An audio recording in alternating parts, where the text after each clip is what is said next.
10.3 Taylor's theorem, and note the boilerplate. I cut this lesson short. It doesn't make sense. You've been warned, and it does make sense. Polynomials approximate e, sine, cosine, natural log. That's how your calculator actually calculates these. How accurate can we be? Well, we'll talk about that, but the Taylor theorem itself, no, it doesn't make sense. It says, well, there's some number that we have, this vague concept. Yeah, that's not going to be the case. So I cut it short with the part that does make sense. But more to the point, Taylor's theorem is only applied for us in the case where we have a alternating series.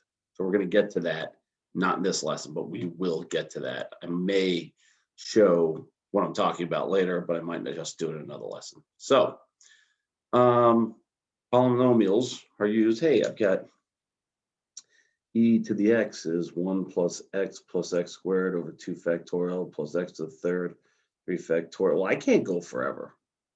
Eventually, I'm going to get tired. Even my calculator or computer will get tired. What do we do? How accurate do we need to be? How many terms? Now, here's the funny part. Your computer calculator uses this. And we're going to just say, well, how accurate are we if we go to 6 terms or 4 terms or 5 terms? Whatever. So what's an adequate substitute for sine of x? Now, sine of x, surprisingly enough, is a alternating series. Sine of x equals x minus x to the third over 3 factorial plus x to the fifth over 5 factorial minus dot, dot, dot. Now, if you recall, when we have a factorial on the bottom, that means this is going to converge. So this converges everywhere for all reals. But one of the examples I've had previously was sine of 13, which I started plugging these in, and it wasn't anywhere close to what sine of 13 radians is. So I changed it to sine of pi over 2, and then, hey, it took us 4 or 5 terms to get there. Well, let's try sine of pi. And this is centered at 0. What does that mean? Yeah, I don't really know. I just mean it doesn't have a x minus something in there. So sine of pi equals pi minus pi to the third over 6 plus pi to the fifth over 120 minus pi to the seventh over 7 factorial, so on and so on. So how accurate does it need to be? Well, I know that sine of pi equals 0. So as you plug these in, do you see that it's getting closer and closer to 0? Do you make that assumption? What if I said, I want you to use the 11th order polynomial, and I want to know how accurate it's going to be? Now, we're cheating. If it's some weird, polynomial that we don't know what the rest of it is, we don't know what it converges to, then I can't say what it gets to. But if we're going to go to 11th order, then it's just plus x to the 9th over 9 factorial minus, oops, that's a pi to the 11th over 11 factorial. And we say, what do we get? Well, I do that, I get negative 4.45 times 10 to the negative 4th. In other words, negative 445. 1, 2, 3, 4. Yeah. Is that accurate enough? I don't know. It depends.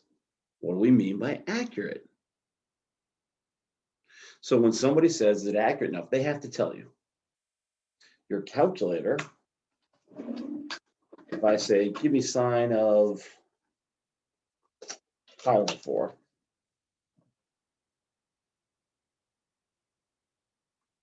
min radians, sine of pi divided by 4.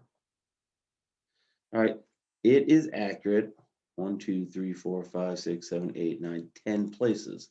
What it does is says when you get to the 11th place, when you get out far enough, we're going to go term 12, term 20 minus term 19. Did it change first 7 places? No, then we're done. If we had to do this the long way, pi divided by 4 minus pi divided by 4 to the third divided by 6. Okay, it's accurate to 1 decimal place plus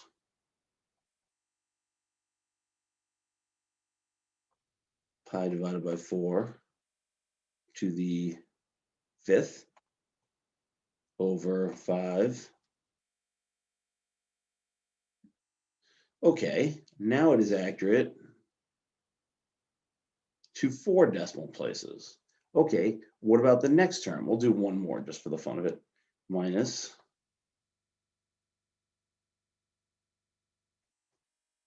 pi divided by 4 to the 7th over 7. Now, I don't want to go up again. Let's just find out how accurate it is. It's accurate to 1, 2, 3, 4, 5, 6, 5 places, because if I rounded this. Okay, I'm betting the calculator probably does 8 or 9 terms. It says, that's close enough. You got 7 decimal places. But it doesn't do them all, or else it would take forever. And it does take a little bit of time. There is a slight delay when I hit enter. Doesn't go, well, that one did pretty close to instantaneously, but it does take an extra split second. So the question is, how accurate do we want to be? And that's what Taylor theorem gets at. And when we're talking about sine, cosine, tangent, we actually have a calculator that says, hey, here it is to 7 decimal places. You can compare it. But in a real situation where I'd say, here's the, Greek symbol, which is a function you've never heard of before, well, that's a little trickier. When we stop taking terms, hey, let's just do 1, 2, 3, 4 terms, we have an approximation error. We call it a truncation error, meaning we chopped off at 6, we truncated it, and now the rest of the terms are going to be the error. Well, great. I thought, Mr. T, you said we can't calculate the error. Well, yeah, we can't, because I don't know what this adds up to. I happen to know this is sine, but I don't know what it's going to, sine of 7. I don't know what that's going to add up to until I put in my calculator, which is doing this very thing. So if it's geometric, well, then it's easy. It's just another geometric series that starts at x8. So we change the a naught. So let's see what's going on here. Notice that those geometric really make our life a lot easier. Okay. It looks to me like, oh, they just want a formula. All right, well, it would be 1 plus x squared plus x to the 4th plus x to the 6th plus x to the 8th plus x to the 10th plus ... if we did an infinite number of them. They say chop it here. So here's our truncation error going forever this way. This is 1 over 1 minus x squared. If you recall, that's a geometric, and that's a sum. This is your a naught. There's your a naught. Here's your r. There's your r equals x squared. Cool. Well, now our a naught is x to the 8th. So the truncation error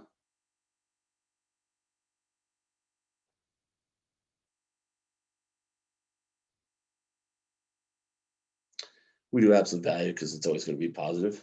First term, x to the 8th, 1 minus x squared. And if you said we're going to use, remember it's between -1 and 1, 0.5, then you plug it in, that'd be the error. That'd be how far off you are. And if you're happy, you say, hey, yeah, as long as it's below 0.001, here it is, up here it is, then you say, great, we use enough terms. It's strange. It's not too difficult to understand, but it gets worse. So I mostly chopped it out. I don't want to get into all sorts of nonsense. What if we have a non-geometric case, like I was saying? Well, that's Taylor's theorem about remainders, and we can't use it unless we have an alternating series. It doesn't work. I mean, the concept's the exact same. Hey, we're only going to use so many terms, n number of terms. Whatever's left is the remainder.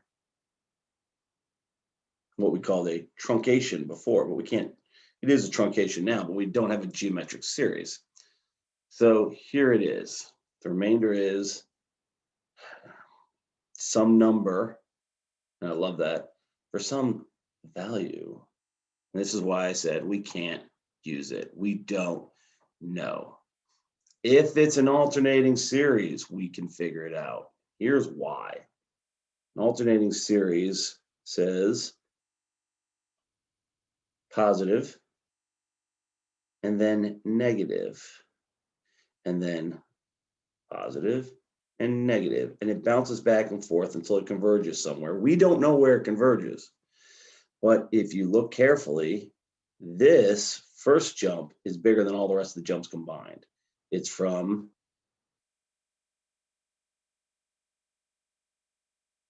here to here. So it's this value. We'll call that the remainder.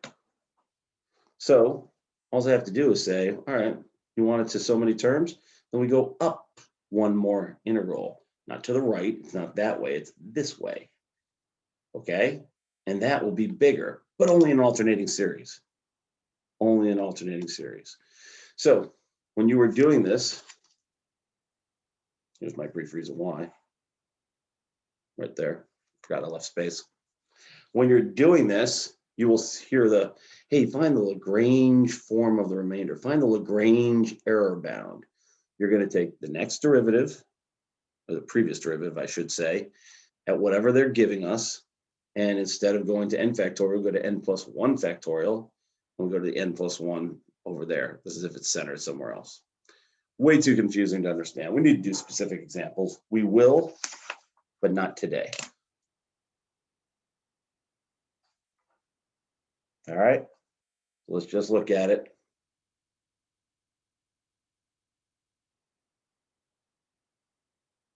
That's your next derivative.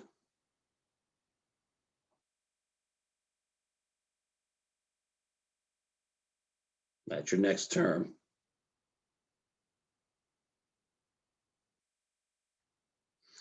And that's one more factorial.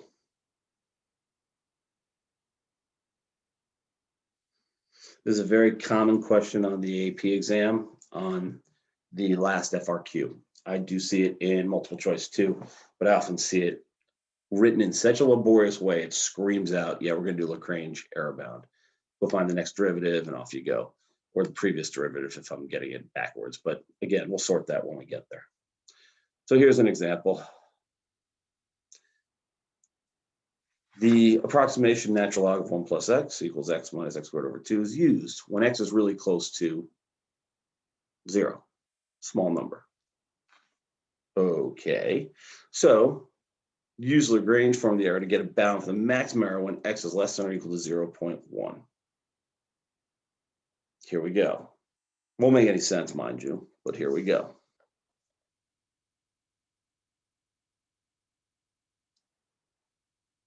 Trying to think if I even want to bother doing this. Yeah, we'll give it a shot. So ln of 1 plus x, f of x equals ln of 1 plus x, f prime of x equals 1 over 1 plus x. I think I need more terms than that.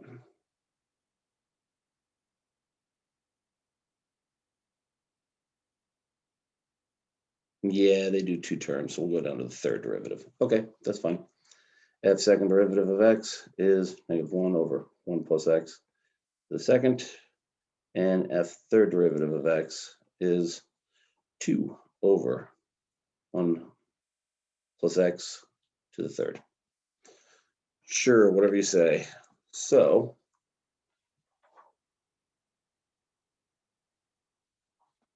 the first term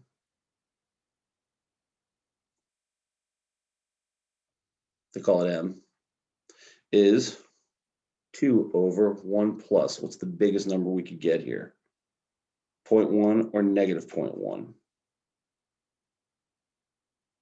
Which one do you think would be worse?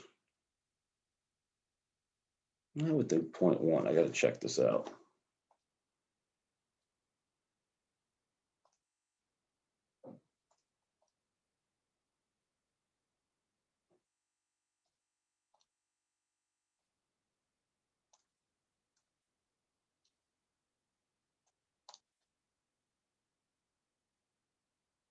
Let me think for a minute. Yeah, I think I'll go with negative. Negative 0.1. Oops. All that to the third. we get 2,000 over 729 if we put it in as a fraction. All right. So remainder is that first term.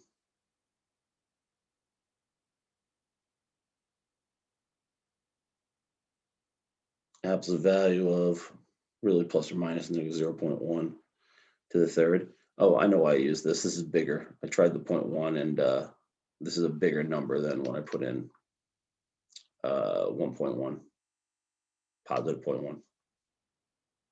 When I put in positive 0.1, I get like 2,000 over like 1,121, something like that. And that's a bigger number. So we're going to use the negative because it's worse. It's a maximum term. Over the next, so we 1, 2, third, 3 factorial, 2 plus 1, 3 factorial. And we would get that this is 4.6 times 10 to the negative fourth. So that's your worst case maximum error bound. Terrible, isn't it? Yeah, I warned you. Don't get hung up on it. I just wanted to show you a brief example on it. Now I'll try and actually do something positive. We've seen that sine of x, cosine of x equal their Maclaurin series. Find the Maclaurin series for e to the ix. Okay, I can do that. E to the I, that's the square root of negative 1, equals 1 plus ix squared over 2 factorial plus ix to the third over 3 factorial, dot, dot, dot, which is 1 plus ix minus I squared is negative 1, x squared over 2 factorial. I to the third is negative I minus I, x to the third over 3 factorial plus I to the fourth is 1, x to the fourth over 4 factorial, dot, dot, dot. Okay. Let's see. Cosine of x equals 1 minus x squared over 2 factorial plus x to the fourth over 4 factorial minus x to the sixth over 6 factorial, dot, dot, dot. I times sine of x equals ix minus ix to the third over 3 factorial plus ix to the fifth over 5 factorial, dot, dot, dot. If you take these two and add them together, you would get 1, check, plus ix, check, minus x squared over 2 factorial, check, minus ix to the 3 over 3 factorial, check, plus x to the fourth over 4 factorial, dot, dot, dot. So you can see they are the same. All right. E to the ix is equal to sine of x plus I sine of x. And if you do e to the I pi plus 1, you get 0. It's weird stuff. It's kind of cool. Anyway, it's me just goofing off. Trust me when I say we will get to more of this soon.